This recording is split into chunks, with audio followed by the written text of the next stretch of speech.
Raider Nation, what's going on? You're watching the Raiders Report. Mitchell Renz here from Chat Sports.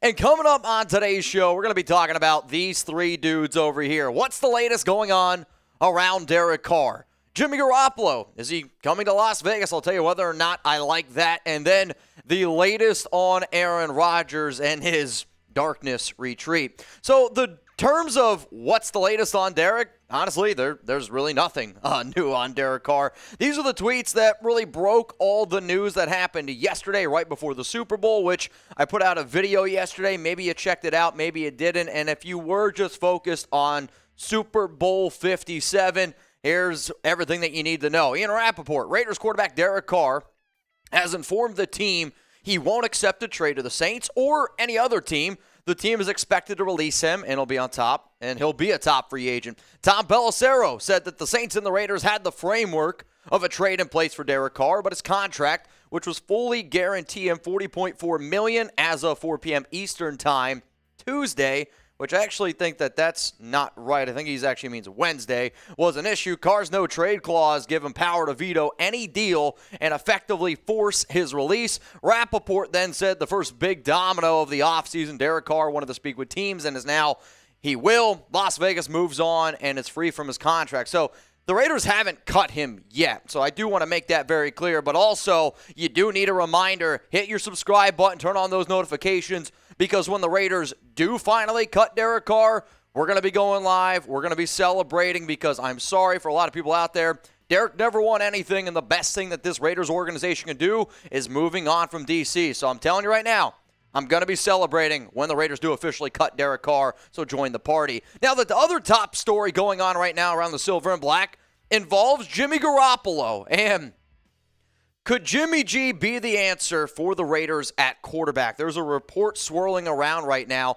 that McDaniels, Ziegler, maybe even Mark Davis prefers Garoppolo over Aaron Rodgers. We know that McDaniels and Ziegler have a great relationship with Jimmy G, going all the way back to when they drafted him in the second round of New England back in 2014. And yeah, he's going to be a free agent, so you don't have to give up any draft capital to go out and get him. This is what one NFL executive had to say on Rodgers, or the Raiders trading for Rodgers. It just seems like a weird fit. Rodgers' personality and Josh McDaniels, I think it would rather develop his own guy than have Rodgers. And I think he'd rather have Jimmy Garoppolo than Rodgers. Also, more terms of rumors around this topic. Dave Ziegler earlier this offseason, remember, he hinted that he doesn't want to trade away a lot of draft capital for just one player. And maybe that's him telling us that he wants Garoppolo. The Raiders, since they aren't going to be trading Derek Carr, you're not going to have even more draft capital. As it stands right now, you're going to have 9 picks, 11 after comp. So could this be a reason why maybe the Raiders decide not to trade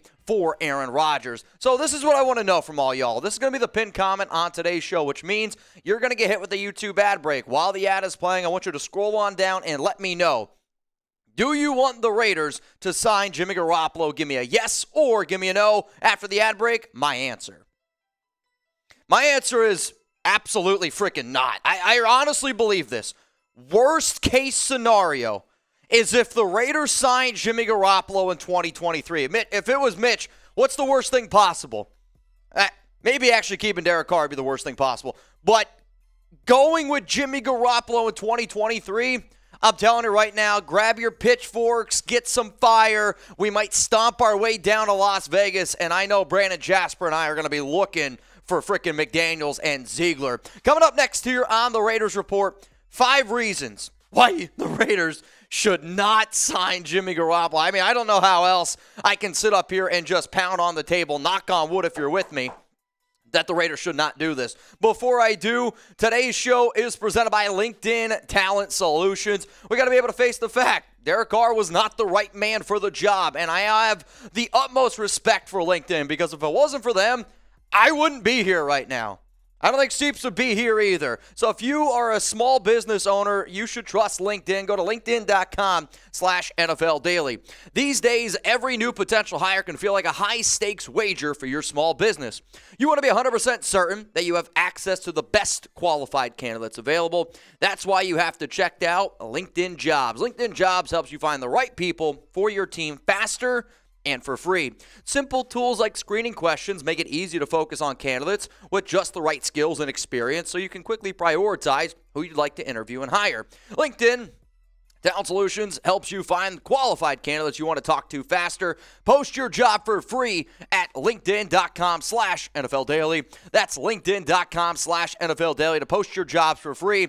Terms and conditions apply. Now, again, we started this company here, I don't even know. I know James and Brett, they started it all the way long time ago. Since I've been here, there was a time where there was just 4 of us. Now, we have over 20 employees, and I know LinkedIn helps Chat Sports grow. So if you believe in what we're doing here, I know LinkedIn can help you out as well. One more time, it's linkedin.com/NFL Daily. Here we go. 5 reasons why you should not sign Garoppolo.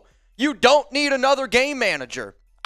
We already did the game manager experience, right? Derek Carr is, at this point of his career, a game manager. Derek Carr, at this point of his career, is an average quarterback. That's exactly what Jimmy Garoppolo is. I mean, look at these numbers over the last 4 years. Last season, 16 touchdowns, 4 interceptions, 67.2% completion percentage. I hate to break it to you. If Jimmy puts up numbers like this in 2021, this was the year they went to the Super Bowl. With the way that this Raiders defense has played over the past few years, I get it. You're hoping that they can be a better defense. He puts up these numbers, you're not winning many games. I'm sorry, and I get the fact that all people are like, oh, well, he knows the McDaniels offense. We've heard reports that it's like learning a new language. I don't care what the language is. I don't want Jimmy Garoppolo trying to learn it. If you get another game manager, I think it puts you at 7, 8, 9 wins.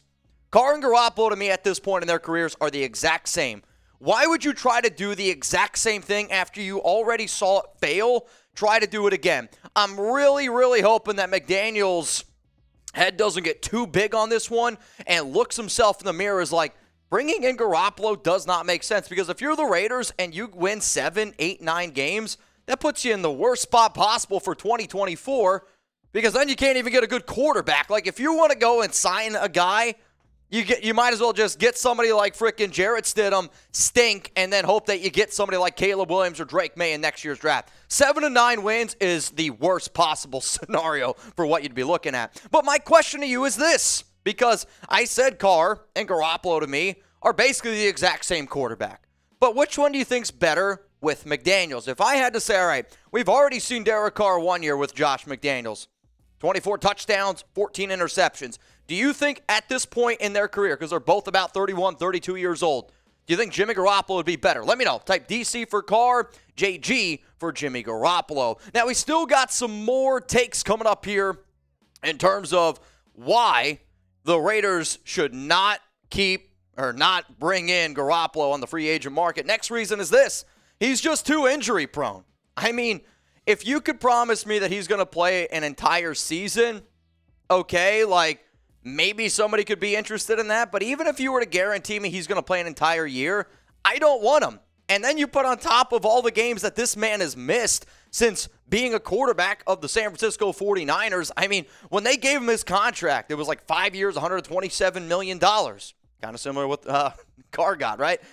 Look at all the games he's missed, though. And realistically, over the past 3 years, this past year, Trey Lance injury, there's only 15 games here because he wasn't the starter the first 2.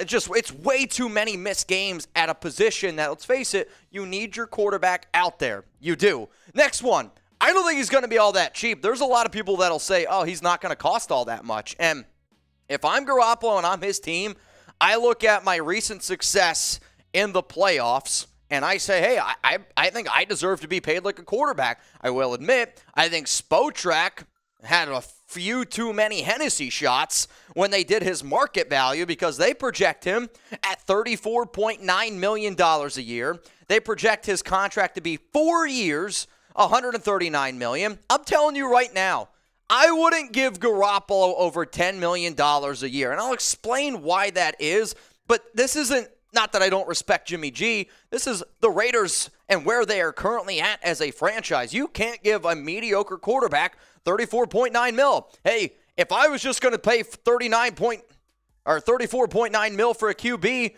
I might just keep Derek Carr over Garoppolo. I just don't think that makes any sense whatsoever. Next reason, there's no way that Davante Adams wants him. When I look at when Davante's at his best, Devontae can be in his bag when you give him the entire field. If you have Garoppolo at quarterback, I'm sorry, that cuts the field in half. Jimmy G, at this point of his career, cannot throw the deep ball, and the deep ball's 40 yards. So, okay, we're going to have more guys in the box, and that's going to slow down Josh Jacobs, and that's going to hurt your offense overall. Adams also said this offseason, we know. He has advocated for Aaron Rodgers. He has made that very clear. He would welcome Aaron Rodgers, the 4-time NFL MVP, open arms to Las Vegas, as everyone should. He also stated that he would be okay with a rookie. What I am worried about is Josh McDaniels, Dave Ziegler, they're going to pat themselves on the back. Yeah, we're going to get Jimmy Garoppolo. And then Devontae is going to be like, well, wait a minute. I told you that I wanted to have a say in who the next Raiders quarterback's going to be. What if he doesn't like it? Then what if he demands a trade? If he demands a trade, this whole year is just going to be a disaster. I'm telling you right now. And then the final thing, you just draft a quarterback. This is why I wouldn't pay Garoppolo over $10 million a year, because I feel like if you pay him more than that, if you pay him, which I think he's going to get somewhere like $15 to $20 million a year, if you pay him that type of money, that takes away your ability to be able to build the offensive line, to be able to build a defense. Because I'll tell you what, if Garoppolo doesn't have an O-line, if he doesn't have a good running game, and if he doesn't have a defense, you're not going to the playoffs. And if you're not going to the playoffs, what the hell is the point of bringing in a quarterback? That's why you either trade for Aaron Rodgers or you just draft a QB. Those are your two options, because if you draft a QB, at least he's on a rookie deal, and then you can build around him a little bit more. At least that would be the hope. In terms of my top quarterback prospects, Bryce Young, C.J. Stroud are the only two guys that I would take at 7 or above. Personally, I think to get either Bryce Young, you got to trade all the way up to number 1 to get him. And I think if you want C.J. Stroud, you're probably going to have to trade up to 3. So no matter what, you will have to give up some sort of draft capital to get those two dudes. I like Will Levis. I like Anthony Richardson. Both of those players have extreme upside, but neither of them are ready to start in the NFL right away. They would need to learn behind somebody, and if you're just going to learn behind someone, again, I'd rather it be Jarrett Stidham than Jimmy Garoppolo, because Stidham will be cheaper, and then at least you know going into the next year that, hell, you might have a better shot at getting one of the top quarterbacks. So I just talked myself out of Will Levis and Anthony Richardson. Go get Drake May or go get Caleb Williams. So that's my 5 reasons of why I do not want the Raiders to get Garoppolo. And I'm telling you, I think the worst 2 things that organization could do is either sign Garoppolo or try to trade for Mac Jones. And it scares me because if I came on this show, Giggity, and I said to any person watching, it was like, would it be hard to believe for them to sign Garoppolo to trade for Mac Jones? No. That's the worst part about saying that. Now, before I get into the final news here around Aaron Rodgers, I got to show some love to some of the MVPs that showed up yesterday to our Super Bowl 57 watch party. Yeah, it was the Chiefs and Eagles. If you guys want to talk to me about the game, please don't be afraid to. But our Eagles show went live, our Chiefs show went live, and guess what? The Raiders Report dominated, and we still beat both of those channels combined in terms of Super Chats. We had a great viewing audience, and I just want to say huge shout out to everyone that tuned in. I love what we do, Chugs and I, in terms of our watch parties. But shout out to Artie, Lewis, Simon, Lucky Irish. You guys really helped get the party going. And then also, huge shout out to some members from Mount Raidermore. The big-time MVP was Wild 114. Tri-Vance stopped in, dropped a hundo, and then said, I got to go to a Super Bowl party. Raiders podcast got everything going with his beer bongs. Shout out to every single person that watched, but especially the MVPs. Friendly reminder, if you want to be able to interact with me on social media, Twitter and IG, definitely at this time of the year is a spot to do it. Also, I went live on Locals earlier today. I talked about Super Bowl 57 reaction, talked about the latest going on around Derek Carr, and answered a whole lot more questions from the nation. Raidersport.locals.com. It's going to be in the comments and in the description. All right, here we go. Final story on the Raiders Report presented by LinkedIn. Remember, linkedin.com/NFL Daily. So Rodgers, he's going to be on the Pat McAfee show Tuesday. The reason why that's notable is because it was reported that Rodgers would start his darkness retreat. If you don't know what the darkness retreat is, it's essentially him spending time 4 straight days in complete darkness. However, though, since he's going to be on the show on Tuesday, he's not going to be doing the darkness retreat. We don't know exactly when it's going to happen. It just sounds like it's going to happen later, not sooner. Peter King also said that Rodgers seems like a good person, but he might be a little bit more trouble than he's worth, and there's been a lot of reports out there that the Packers could potentially move on from Rodgers, and I'm hoping that this Jimmy Garoppolo smokescreen is literally just a smokescreen. That way the Packers think, all right, the Raiders, they want Garoppolo, then it's going to be a little bit less value for Rodgers. Though this whole darkness retreat thing is very intriguing to me, and I saw former Chiefs Mitchell Schwartz say, weird the Packers aren't consulting more with the guy who needs to go on 4-day darkness retreat to figure out whether he wants to play football. And then Rodgers quote tweeted that and said, be curious, not judgmental. We're all on our own path, and doing things like this helps me find a greater sense of peace and love for life, love and respect for you. Also, the last tweet that Davante Adams has liked is what you are looking at on screen right now. I believe Davante wants Aaron Rodgers, and that's going to be the boat that I continue to sail on. So, the latest Rodgers 2023 odds, they have changed a little bit. The Raiders were minus 500. Now it's going to come down a little bit at minus 350. The Packers, they're at 225. The Jets at plus 450. I know the Jets are going to be very interested in getting a veteran quarterback. It sounds like that they have reached out to Green Bay. Another sneaky team, though, for Derek Carr. I've said the Saints are number one. They remain number one. But the other team that's remained number two on my list has been the New York Jets. They just hired Todd Downing, who obviously worked with Derek Carr before as a pass game consultant. Just something to keep in mind, but with odds like this, I still believe that number 12 is going to be under center for the Raiders. All I hope is it's not Jimmy Garoppolo.